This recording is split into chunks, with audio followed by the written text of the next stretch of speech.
గమనించండి, ఈ జ్ఞానులు వచ్చారు. జ్ఞానులు ఏం చేశారంటే, ఏ రోజు ఉంటాడే, ఏ రోజు నుంచి డైరెక్ట్ గా అది అడిగారు, ఎక్కడయ్యా యేసుక్రీస్తు పుట్టాడంట, రాజు పుట్టాడంట. ఒక రాజు దగ్గర పోయి రాజు గురించి అడిగితే ఊరుకుంటాడా? కోపం వచ్చింది.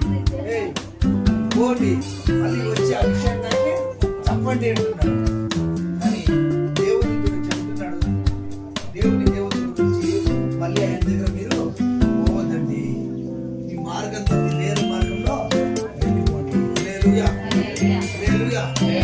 చూడండి, కష్టమే, ఆయన పెరుగుతా కష్టమే, ఒక్కొక్క రోజు ఆయన కష్టమే. హల్లెలూయా. ఎందుకు కష్టపడ్డాడంటే మన కోసం,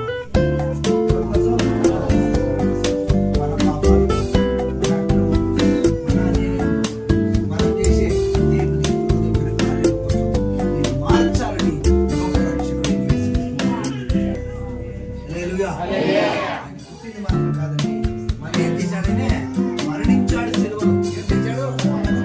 అప్పుడు ఏం చేశాడు? మరణించాడు. మరణించేది మాత్రం కాదు, మళ్ళీ ఆయన ఎక్కడ పోయాడో, పరలోకం పోయాడు. ఎక్కడ పోయాడు? వస్తాడండి.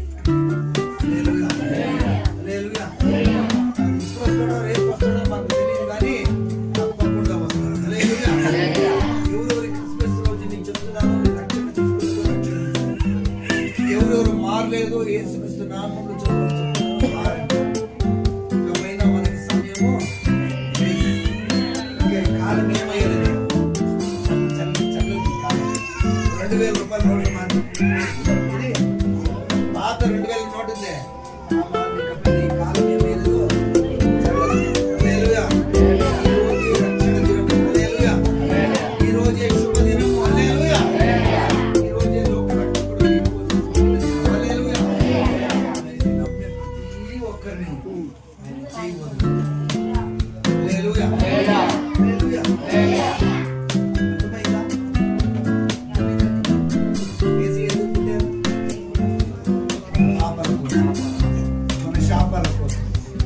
మమ్మల్ని మనకి ఆయన ఒక మార్గంగా మారిపోయాడు. ఈ రోజు మనము వచ్చాం కదా, తెలుసా, యేసయ్య ఇచ్చిన రక్షణ వల్ల ఆయన దొరుకుతూ వచ్చినాము. ఆయన అన్నాడు కదా, నేనే మార్గము, నేనే మార్గము, నేనే సత్యము, నేనే జీవము.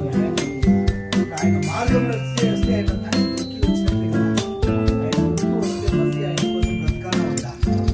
మార్గమైన దేవుడు, సత్యమైన దేవుడు, జీవం ఇచ్చిందాడే మనకి. హల్లెలూయా. దేవుడి కోసం పరిశుద్ధంగా బ్రతకాల ఉందా? హల్లెలూయా.